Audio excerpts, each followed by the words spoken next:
मेरे YouTube channel पे आप सबका स्वागत है। सबको हैप्पी न्यू ईयर। तो दोस्तों आज 2 जनवरी 2023 के द हिंदू न्यूज़पेपर के कुछ इम्पॉर्टेंट न्यूज़ आज हम लोग डिस्कस करेंगे। तो सबसे पहला इम्पॉर्टेंट न्यूज़ जो है 10 नंबर पेज से हम लोग स्टार्ट करते हैं। वो सबसे इम्पॉर्टेंट न्यूज़ है मेरे हिसाब से। तो दोस्तों ये वाला जो न्यूज़ है regarding unemployment rate rises to 8.3% in December, highest in 16 month, says report। तो सेंट्रल गवर्नमेंट के एजेंसी जिसका नाम है centre for monitoring Indian economy CMIE, उसने अनएम्प्लॉयमेंट रेट हर महीना इवन हर दिन कैलकुलेट करते हैं। Each and every days unemployment rate का कितना चेंज हो रहा है ये कैलकुलेट करते हैं और after the end of every month वो लोग एवरेज निकल के उसको पब्लिश करते हैं मंथ के एंड पे। तो दिसंबर के एंड पे ये दिख रहा है कि अनएम्प्लॉयमेंट रेट जो है 8.3% हो गया है, जो हाईएस्ट है इन 16 मंथ। मतलब 2022 पूरे साल में जाके लास्ट में दिसंबर में जाके अनएम्प्लॉयमेंट रेट जो है हाईएस्ट है पूरे साल में। तो दोस्तों मैं डायरेक्ट आपको लेके चलता हूँ गवर्नमेंट की वेबसाइट पे जहाँ पे ये अनएम्प्लॉयमेंट रेट पब्लिश हुआ है। देखिए दोस्तों ये वाला जो है मैं थोड़ा जूम कर लेता हूँ इस वेबसाइट को। देखिए दोस्तों CMIE centre for monitoring Indian economy, इस एजेंसी का काम है अनएम्प्लॉयमेंट रेट और इंडियन इकोनॉमी के साथ इन्वॉल्व हर एक चीज को कैलकुलेट करना। तो देखिए दोस्तों सबसे पहले मैं आपको दिखाता हूँ अनएम्प्लॉयमेंट रेट कितना है करेंटली। तो currently unemployment rate on 1 January 2023 India 8.3%, urban 10%, rural 7.5%। इसका मतलब अर्बन में अनएम्प्लॉयमेंट रेट बहुत ही ज़्यादा है। हर एक 100 पीपल पे 10 आदमी जो है अनएम्प्लॉयड है अर्बन में, और रूरल में 7.5%। अब दोस्तों मैं लेके चलता हूँ आपको दूसरी इंफॉर्मेशन पे जहाँ पे मंथ वाइज अनएम्प्लॉयमेंट रेट दिए है इंडिया, अर्बन, रूरल। तो मैं इंडिया का अगर बात करूं जैसे दिसंबर में 8.3%, नवंबर में 8% था, अक्टूबर में 7.7%, सितंबर में 6%, अगस्त में 8.28%, ऐसे करके जनवरी 6.56%। इसका मतलब पूरे 2022 साल में इस जो अभी जो साल गया 2022 उसमें दिसंबर के लास्ट में जाके अनएम्प्लॉयमेंट रेट जो है हाईएस्ट 8.3%। उससे पहले अगस्त में 8.28% था सेकेंड हाईएस्ट, और उससे पहले फरवरी 2022 में 8.11% था थर्ड हाईएस्ट। ठीक है दोस्तों, अब मैं आपको दिखाता हूं। देखिए दोस्तों ये जो है ईच एंड एवरी डे ये लोग अनएम्प्लॉयमेंट रेट कैलकुलेट करते हैं। जैसे 1 जनवरी 8.3, 31 दिसंबर पे था 8.32, 30 दिसंबर में था 8.42, ऐसे करके। ठीक है, जैसे 18 दिसंबर में था 9.1, 17 दिसंबर में 9.31, बहुत ही ज़्यादा था दिसंबर में। अब दोस्तों मैं स्टेट वाइज आपको अनएम्प्लॉयमेंट रेट दिखा रहा हूँ। जैसे स्टेट वाइज यहाँ पे दिए हैं, आंध्र प्रदेश में दिसंबर में 7.7% था, आसाम में 4.7, बिहार 19.1, दिल्ली 20.8, हरियाणा 37.4% अनएम्प्लॉयमेंट, जम्मू एंड कश्मीर 14.8, झारखंड 18%। देखिए दोस्तों राजस्थान 28.5, सिक्किम 13.6, त्रिपुरा 14.4। तो ऐसे करके ये सब जो स्टेट है इसमें अनएम्प्लॉयमेंट रेट बहुत ही ज़्यादा है।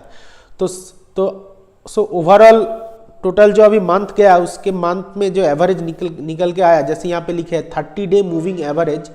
तो इंडिया का अनएम्प्लॉयमेंट रेट आज की डेट पे 8.3, मतलब 1 जनवरी के डेट में 8.3%, अर्बन 10%, 7.5% रूरल है। देखिए दोस्तों यहाँ पे आप जंप भी देख सकते हैं, एक जंप मारा है अनएम्प्लॉयमेंट रेट यहाँ पे। ठीक है, इस टाइम अनएम्प्लॉयमेंट रेट बहुत ही ज़्यादा था। 7 में 5 जून 2020 जब कोविड के टाइम था तब अनएम्प्लॉयमेंट रेट था नियरली 24%, बहुत ही ज़्यादा। उसके बाद थोड़ा कम हुआ। अभी देखिए दोस्तों 11.96% 2021 के जून में था, अभी फिर ज़्यादा हुआ 1 जनवरी पे 8.3%, 1 जनवरी 2023 8.3%। तो ये अनएम्प्लॉयमेंट रेट के ये एक ग्राफ दिए है। तो ये था दोस्तों न्यूज़। अब मैं जाता हूँ नेक्स्ट न्यूज़ पे।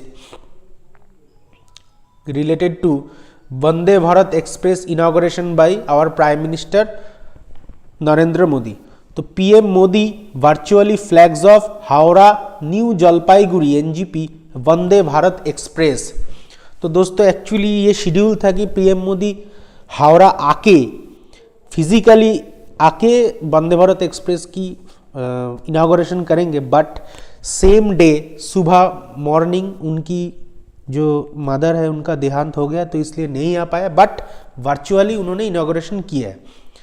West Bengal Chief Minister Mamata Banerjee conveyed her gratitude to PM for virtually participating in the event despite bereavement. PM said the launch of Vande Bharat on December 30 was significant as Netaji Subhash Chandra Bose had hoisted tricolor in Andaman on the same day in 1943. तो 1943 same day पे मतलब दिसंबर 30 पे नेताजी सुभाष चंद्र बोस अंडमान में British के against fight किए थे और try colour hosted किए थे। तो दोस्तों वंदे भारत एक्सप्रेस जो है एक सेमी हाई स्पीड ट्रेन है और फुल्ली इंडिजीनियस प्रोडक्ट है, मतलब fully made in India product है वंदे भारत एक्सप्रेस। देखिए दोस्तों ये हावड़ा स्टेशन पे रेलवे मिनिस्टर अश्विनी वैष्णव ने जो इनॉग्रेशन सेरेमनी अटेंड किए है। Hours after taking part in the last rites of his mother Hiraben Modi in Gandhinagar, Prime Minister Narendra Modi on Friday virtually inaugurated development project to the tune of 7,800 crore rupees in West Bengal in the presence of Chief Minister Mamata Banerjee. Hiraben passed away at a hospital in Ahmedabad at 3:30 am. She was 100. Prime Minister was scheduled to attend a number of events in Kolkata, which included Vande Bharat Express connecting Howrah to New Jalpaiguri, the Joka Taratola stretch of the Purple Line. So, virtually दो important project inauguration किए हैं prime minister ने। एक है वंदे Bharat express जो हावड़ा से new Jalpaiguri जाने वाला है, और एक है जोका तारातला जो मेट्रो प्रोजेक्ट है। मैं आपको दोनों चीज़ की फ़ोटो दिखा रहा हूँ। देखिए दोस्तों ये जो है ये है वंदे भारत एक्सप्रेस हावड़ा स्टेशन पे। मैं आपको डायरेक्ट फ़ोटो दिखा रहा हूँ आपको। देखिए दोस्तों प्राइम मिनिस्टर ने वर्चुअली इनॉग्रेशन कर रहे हैं ये Vande Bharat express at Howrah station, और ये वाला जो है ये है जोका तारातला मेट्रो प्रोजेक्ट जो ऊपर से जाने वाला है। मतलब एक पूरे जर्नी के कुछ पार्ट जो है इस मेट्रो का वो लैंड के ऊपर से जाने वाला है, ठीक है, फ्लाईओवर के ऊपर से जाने वाला है मेट्रो का। ये वाला जो पार्ट है जोका तारातला प्रोजेक्ट का जो पार्ट है ये लैंड के ऊपर से मेट्रो जाने वाला है। ये वाला मेट्रो प्राइम मिनिस्टर ने इनॉग्रेशन किया है। तो देखिए दोस्तों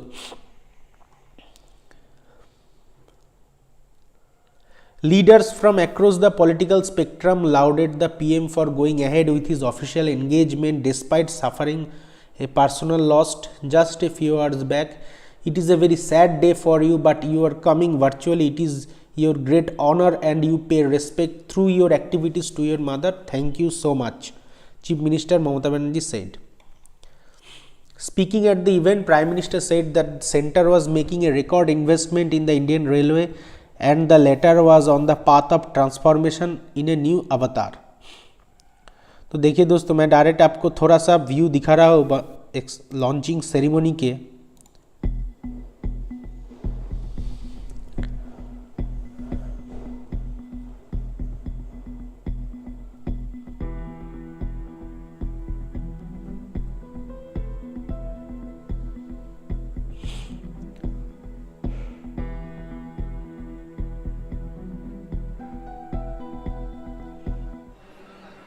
I pray to God, may God give you the strength and bless you so that you can love your mother with your action and your activity.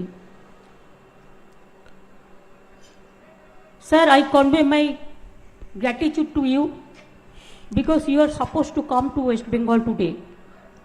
But because of the sad demise of your mother, you could not reach, but heartily you have reached to us through your virtual program.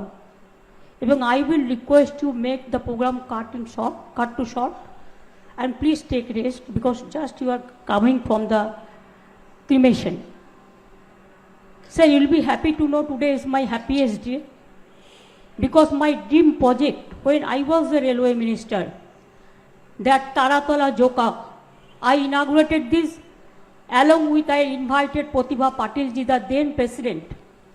And also I must thank today the then Kolkata Corporation chairman, Shobhan Chattopadhyay, because she collected all the land for this Joka rail station, for Taratala rail station, and my urban minister Firhad Hakim. And sir, other 3 projects also you are inaugurating today. I am very happy that Dankuni, Shaktigor or Chabdani, Boichi or Ammani Phalakata, all are material modification program.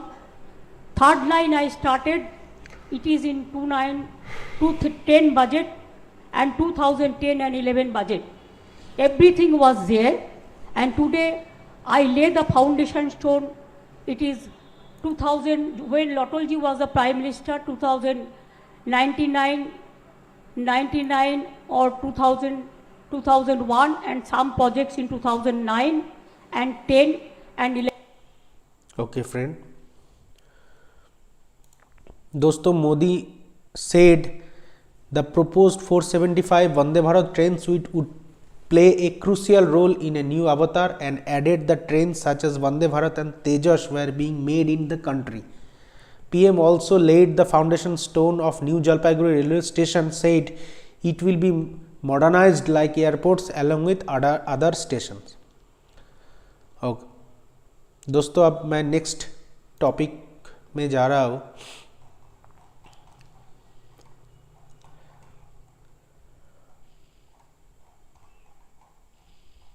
Okay.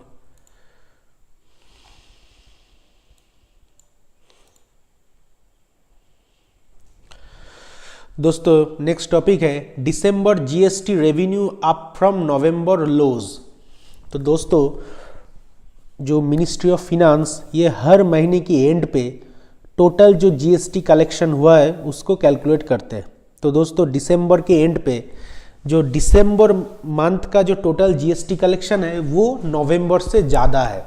अब कितने GST collection हुआ और किस किस part में वो divide हुआ है मैं आपको दिखा रहा हूँ.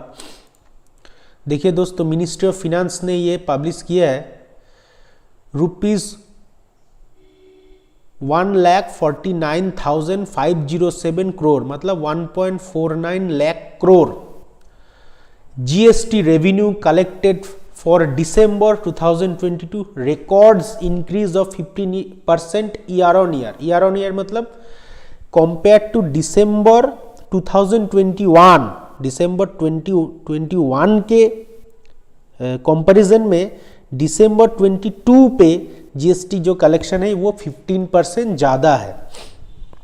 ठीक है, तो कितने जीएसटी कलेक्शन हुआ है? 1.49 lakh crore goods and service tax. अब दोस्तों, monthly GST revenues more than 1.4 lakh crore for 10 straight month in a रो.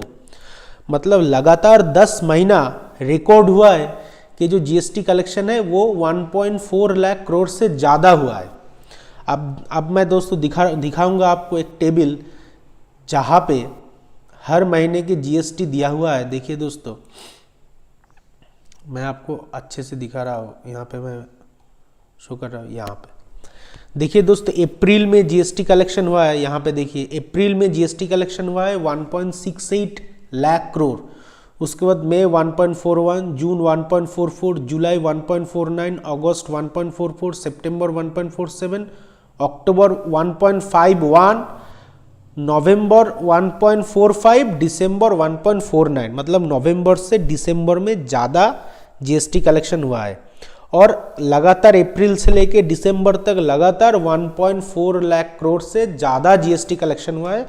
और इस फिनेंशियल ईयर पे सबसे ज़्यादा जीएसटी कलेक्शन सबसे पहला मंथ पे हुआ है 1.68 लाख करोड़ ये जीएसटी कलेक्शन है. अब दोस्तों क्या लिखा है देखिए,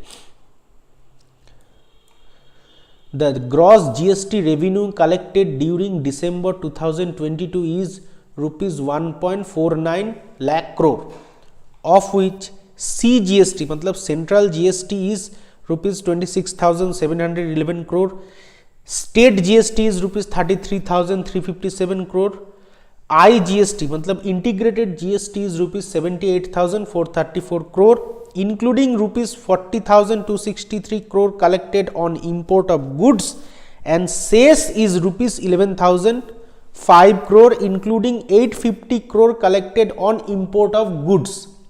तो जीएसटी इतने सारे क्लासिफिकेशन में डिवाइड किया गया है। एक है सेंट्रल जीएसटी, एक है स्टेट जीएसटी, एक है आईजीएसटी मतलब इंटीग्रेटेड जीएसटी। इंटीग्रेटेड जीएसटी के कुछ पार्ट जो है इंपोर्ट ऑफ गुड्स से आ रहा है, और एक है सेस, सेस के भी कुछ पार्ट जो है इंपोर्ट ऑफ गुड्स से आ रहा है। तो दोस्तों मैं अभी हर एक चीज आपसे डिस्कस करूंगा कि सेंट्रल जीएसटी क्या है, स्टेट जीएसटी क्या है, और इंटीग्रेटेड जीएसटी और सेस क्या होते हैं। तो दोस्तों मैं एक एग्जाम्पल से आपको तीनों चीज समझाऊंगा, सीजीएसटी, एसजीएसटी, आईजीएसटी। देखिए दोस्तों, जैसे इसको बोलते हैं इनपुट टैक्स क्रेडिट, कैसे टैक्स को क्रेडिट किया जाता है गवर्नमेंट के अकाउंट पे। देखिए दोस्तों मैं एक एग्जाम्पल ले रहा हूँ, जैसे मान लीजिए एक गुड्स है, let us consider that goods worth rupees 10,000, एक गुड्स है जिसका प्राइस है 10,000, are sold by manufacturer A from Maharashtra to dealer B in Maharashtra. तो एक मैन्युफैक्चरर ए है जिसने डीलर बी को बेचे है एक गुड्स 10,000 में, 10,000 में, दोनों ही महाराष्ट्र से है। अब डीलर बी जो कि महाराष्ट्र से है resale them to trader C in Rajasthan for rupees 17,500। अब बी ने सी को वो चीज फिर से बेचे है 17,500 में, लेकिन बी महाराष्ट्र से है, सी राजस्थान से है।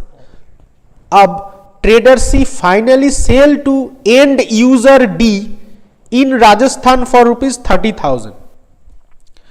तो सी ने फिर डी को वो माल बेचे है 30,000 में, और दोनों ही राजस्थान से है। तो क्या हुआ, पहले एक बार से बोल रहा हूं, मैन्युफैक्चरर ए ने डीलर बी को, दोनों ही महाराष्ट्र से है, एक माल बेचे है जो 10,000 के है और दोनों ही महाराष्ट्र से है। अब डीलर बी ट्रेडर सी को उसी माल बेचे है 17,500 में, लेकिन डीलर बी महाराष्ट्र से था और ट्रेडर सी राजस्थान से, मतलब महाराष्ट्र से राजस्थान चला गया वो माल। अब trader C end user D, end user मतलब पब्लिक को बेचे है, दुकान, अपने दुकान से पब्लिक को बेचे है 30,000 में। अब दोनों ही राजस्थान से है, ठीक है। तो जो 10,000 का था वो 17,500 हुआ, लास्ट में 30,000 में हम लोग पब्लिक खरीदे है। अब जीएसटी कैसे कैलकुलेट होगा और कैसे सेंट्रल और स्टेट को मिलेगा मैं आपको दिखाऊंगा। देखिए दोस्तों, suppose the applicable tax rate for goods sold are CGST 9%, SGST 9% and IGST is 18%। मतलब मान लेता हूं कि सेंट्रल जीएसटी जो है 9% है, स्टेट जीएसटी 9% है, और इंटीग्रेटेड जीएसटी जो है 9 + 9 18% है। इंटीग्रेटेड जीएसटी इन दोनों का समीशन है। अब दोस्तों जैसे since A is selling this to B in Maharashtra itself, it is an intra state sale. Intra state मतलब दोनों ही महाराष्ट्र से है, ए और बी दोनों ही महाराष्ट्र से है। तो दोनों ही महाराष्ट्र से है, इसीलिए इसमें कौन सा जीएसटी लगेगा, सी जीएसटी और एस जीएसटी, मतलब सेंट्रल जीएसटी और स्टेट जीएसटी, ये दोनों ही खाली लगेगा। कितने कितने %? 9% करके, क्योंकि ये स्टेट के अंदर ही हुआ है। अब डीलर बी महाराष्ट्र ने ट्रेडर सी राजस्थान को वो चीज बेचे है, तो ये इंटर स्टेट ट्रांजैक्शन हो गया है। अब जब इंटर स्टेट ट्रांजैक्शन होते हैं उस टाइम आईजीएसटी प्रोसेस में आएगा। उस टाइम सेंट्रल जीएसटी भी नहीं, स्टेट जीएसटी भी नहीं, बल्कि इंटीग्रेटेड जीएसटी कैलकुलेट होगा 18% रेट से। अब फाइनली सी राजस्थान, जब डी भी राजस्थान को वो माल बेच रहा है, तो फिर से एक ही स्टेट का चीज हो गया, मतलब इंट्रा स्टेट। तो उस टाइम फिर से सी जीएसटी जो है 9% और एस जीएसटी 9% एप्लीकेबल होगा, ठीक है दोस्तों, आप दिखा रहा हूं आपको कैलकुलेशन। जैसे ए बी को वो माल सेल की है सबसे पहला, दोनों ही महाराष्ट्र से है, 10,000 में, 10,000 में वो माल सेल किए है, जिसमें 9% है CGST लग रहा है, 9% SGST लग रहा है। तो जब बी वो माल खरीद रहे हैं तो बी कितना पैसा दे रहा है, ये दोनों ही देगा, SGST CGST मतलब 18% टोटल GST देगा, 18% ऑफ 10,000 मतलब 1,800, तो बी 1,800 रुपए दिए GST, एज ए GST 1,800 रुपए किसको दिए, ए को। B paid ₹1,800 as GST। अब 1800 टू दोनों भाग डिवाइडेड हो जाएगा, 900 will be taken by Maharashtra state और and 900 will be taken by centre. 9% state और सेंट्रल में डिवाइड हो जाएगा। तो महाराष्ट्र को मिला 900 रुपए, सेंटर को मिला 900 रुपए। अब फिर क्या हुआ, बी ने सी को उसी माल बेचे है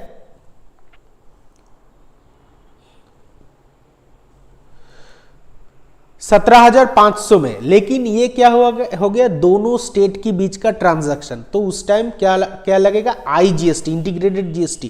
और इंटीग्रेटेड GST एक ऐसा चीज है जो सिर्फ और सिर्फ सेंटर लेगा, उसमें स्टेट का कोई हिस्सा नहीं है, टोटल कलेक्टेड बाय सेंटर।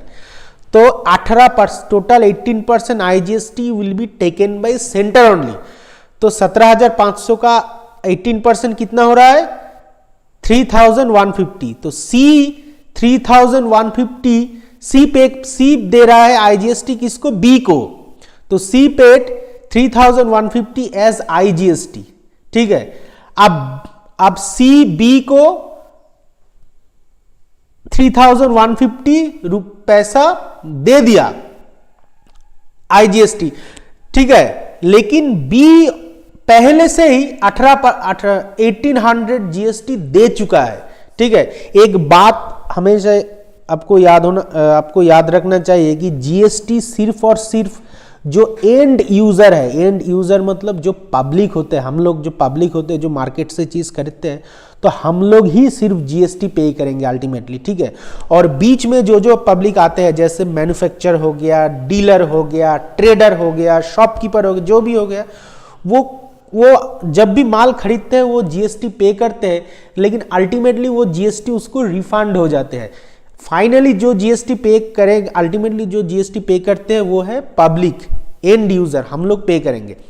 तो B पहले से ही 1800 GST पे कर चुका है। तो B क्या करेगा, जो C जब B को इतना पैसा देगा 3,150, वहां से वो अपने 1800 रुपीज रिफंड मिल जाएगा B को। तो B will be refunded 1800 rupees. तो B को 1800 रुपीज मिल गया वहां से। तो 3,150 से 1800 रुपीज B को रिफंड हो गया, क्योंकि B GST पे नहीं करेगा, B पे करेगा जो एंड यूजर है। तो बाकी कितना रह गया, 3,150 से 1800 डिडक्ट होने से 1,350 will be taken by centre.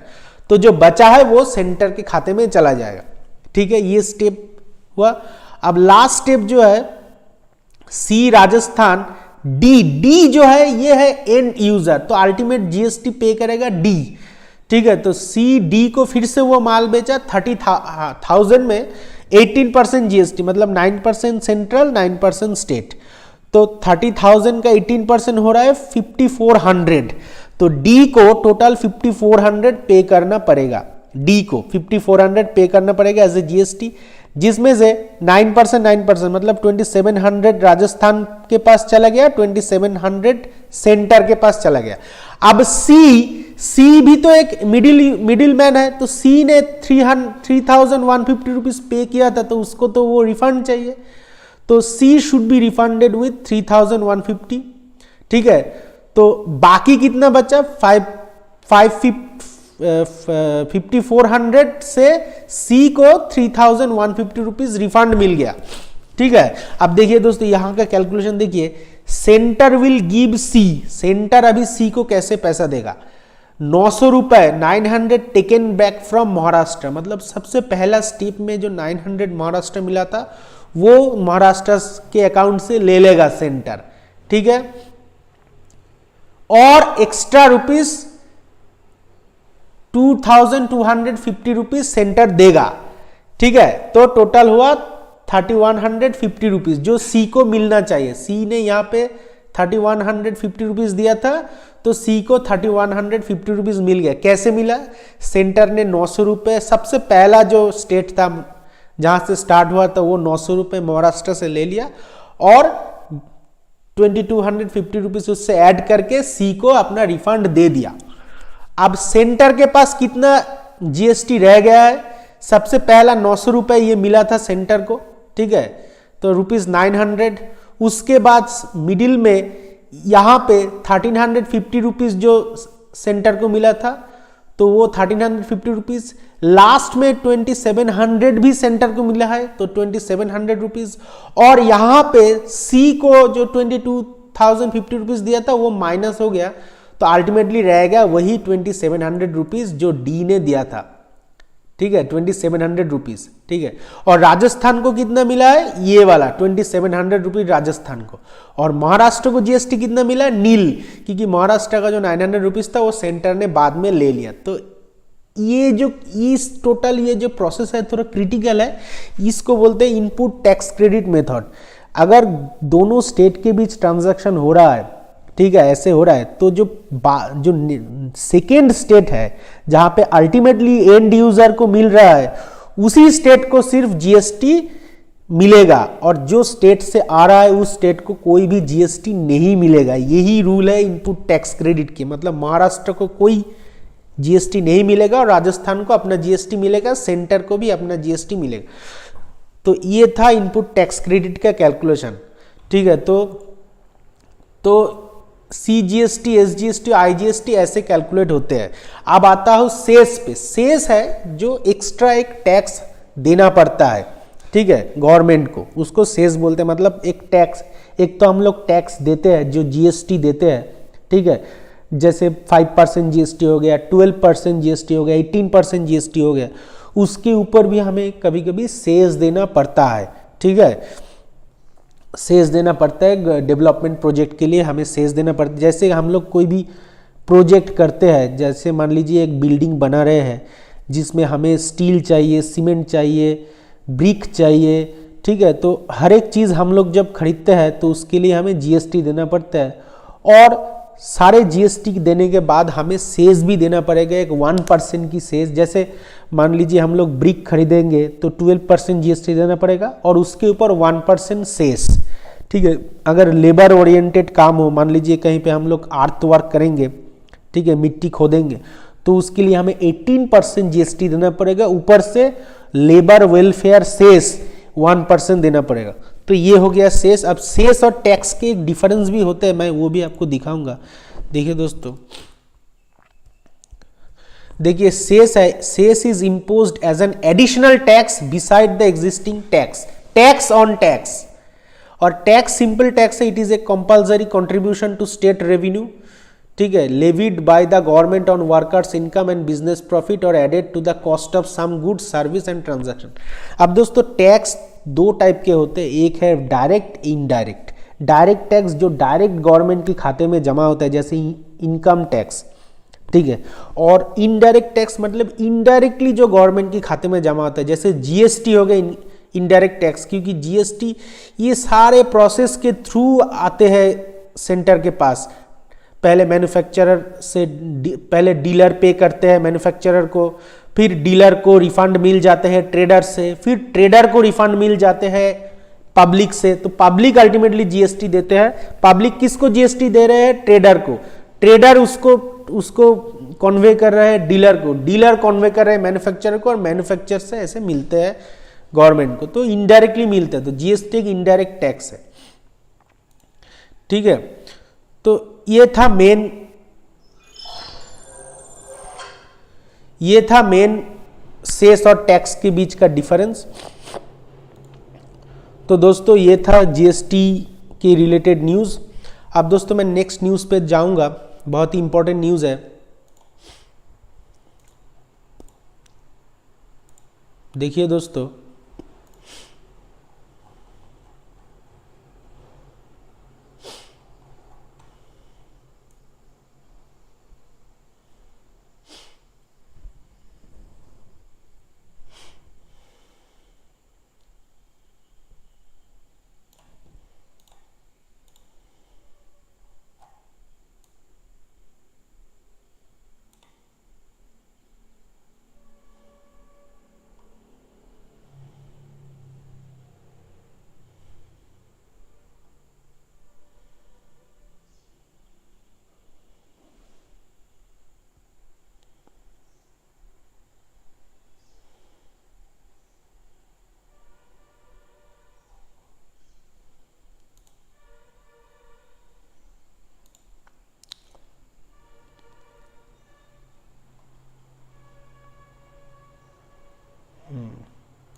देखिए दोस्तों, एक मिनट।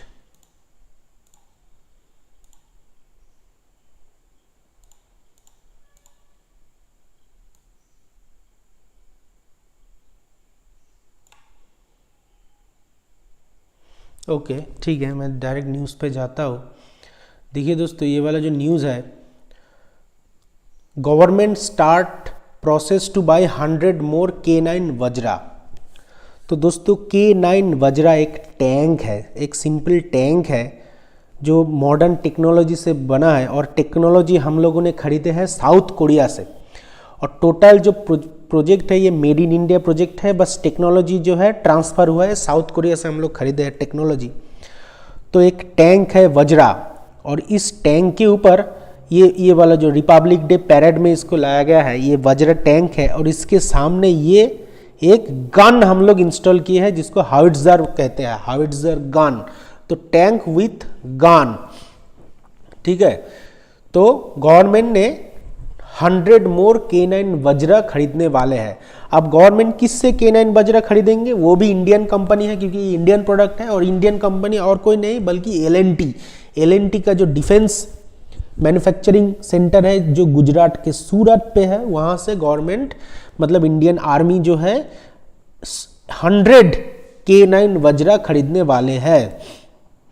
तो दोस्तों, the defence ministry has started the process for the procurement of 100 more K9 Vajra tracked self propelled howitzer. Howitzer जो है ये वाला जो फ्रंट गन है, ये है हाविट्जर, which are built in India by Larsen & Toubro using technology transferred from South Korean defense major Hanwha Defense Co Limited. The Defense Ministry issued the request for proposal to L&T in November. Okay, दोस्तों, अब दोस्तों,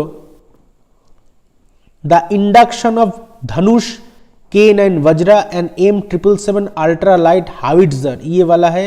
ये जो सिर्फ ये जो gun है इसको बोलते हैं हाविट्जर, पूरा नाम है M777 अल्ट्रा लाइट हाविट्जर। इसको टैंक के फ्रंट में हम लोग इंस्टॉल करते हैं। Has enhanced the reach of artillery fire power on the northern borders as reported by the Hindu earlier. The repeat order could not be more than the volume of the original order, so the number was fixed at 100 howitzer, the official explain. अब दोस्तों इसका capacity देखिए, the K9 Vajra is a 155 mm 52 calibre tracked self propelled howitzer based on the K9 Thunder built by Hanwha Defense। ठीक है दोस्तों, अब देखिए मैं डायरेक्ट आपको एक चीज दिखा रहा हूं, Indian आर्मीज made in India Vajra. ये है लार्सन एंड टुब्रो के जो मैन्युफैक्चरिंग प्लांट गुजरात के सूरत पे है, वो 2020 पे राजनाथ सिंह ने इसका इनॉग्रेशन किया था। K9 वज्र इंक्लूडेड द M777 अल्ट्रालाइट हाविट्जर।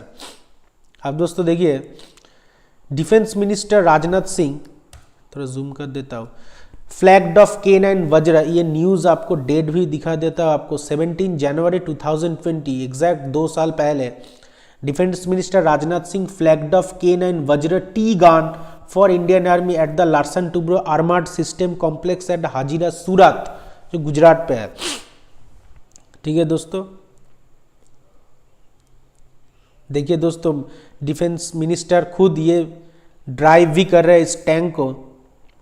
तो the gun weight 50 tons and can fire 47 kg bombs at 43 kilometre distant target.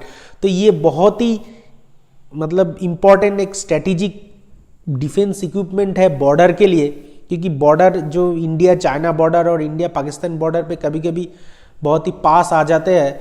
तो ये जो है 47 किलोग्राम बॉम्ब एक साथ 43 किलोमीटर दूर तक ये फेंक सकता है। It can also turn around at 0 radius, मतलब 0 बहुत ही छोटा जगह पे ये घूम सकता है, टर्न अराउंड।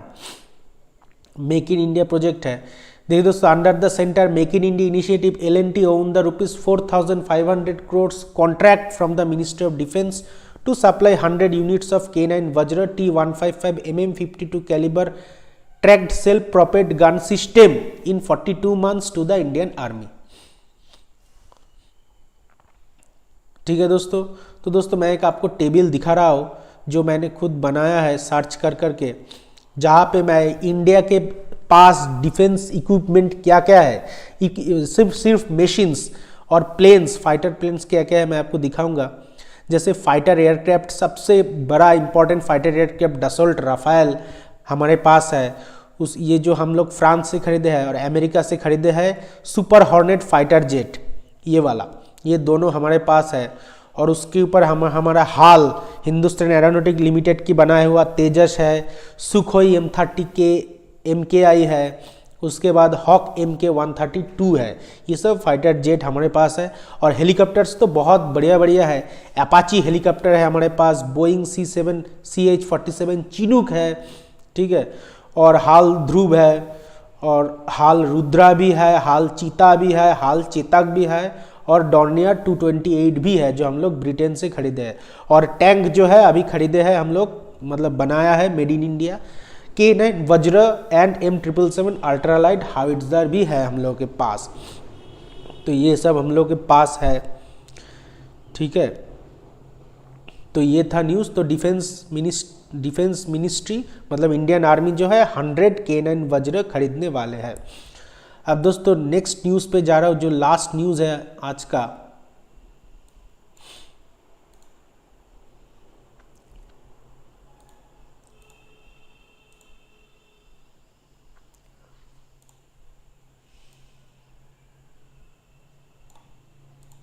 देखिए दोस्तों, caught 22 drones with weapons drugs in 2022 from across border BSF।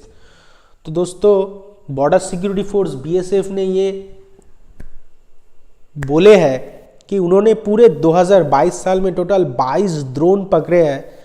और सिर्फ दो ड्रोन नहीं बल्कि ड्रोन के साथ भेजा हुआ ड्रग्स और वेपन्स भी वो लोग पकड़े हैं, ठीक है। The security force also seized 316.988 kg heroin, killed 2 intruders and apprehended 23 Pakistani nationals in the last year in different incident।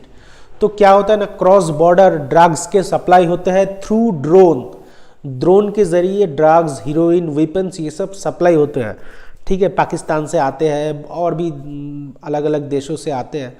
तो BSF ने ये सब पकड़ते हैं, फायर करके ड्रोन को पकड़। ये एक ड्रोन जो कैप्चर किया है, कितना बड़ा ड्रोन है, ठीक है। सो BSF personal displaying A drone gun down by them near the Rajatal border outpost near Amritsar. और पंजाब में तो ये बहुत ज़्यादा होते हैं क्योंकि पंजाब में ड्रग्स का जो कारोबार है ये बहुत ज़्यादा है, Punjab border. The BSF handed over 9 Pakistan nationals who had inadvertently cross the international border. मतलब अनजाने में इंटरनेशनल बॉर्डर क्रॉस करके भारत में घुस गया है काम के सिलसिले में, खाने के सिलसिले में, तो फिर से उनको पाकिस्तान में भेज दिया है। एमिड persistent concern over drugs, money, weapon and explosive being pushed from across the border from Pakistan into Indian territory, at least 22 drones were captured by BSF in 2022, according to BSF, which is involved in safeguarding the 553 kilometer long India-Pakistan international border of Punjab. In 2022, they successfully detected and captured 22 drones. BSF also seized 316.988 kg heroin besides 67 weapons and 850 rounds. The force also killed 2 intruders and apprehended 23 Pakistan nationals in different incidents. In a display of humanitarian approach, the BSF handed over 9 Pakistan nationals who had inadvertently crossed the international border to Pakistan Rangers। तो ये बहुत ही proudful moment है क्योंकि BSF बहुत अच्छे से काम कर रहे हैं। पाकिस्तान बॉर्डर से जो ड्रोन्स आते हैं उसको शूटिंग करके उसको कैप्चर कर ले रहे हैं। तो दोस्तों ये था मेरे आज की पूरे न्यूज़पेपर की डिस्कशन, और कुछ सम इम्पोर्टेंट न्यूज़ जो कल की थे वो भी मैं डिस्कस किया हूँ। अगर आपको मेरे ये पूरे डिस्कशन अच्छा लगा तो प्लीज़ मेरे चैनल को सब्सक्राइब कीजिए, वीडियो को लाइक कीजिए। फिर कल मिलेंगे कल की न्यूज़पेपर के साथ।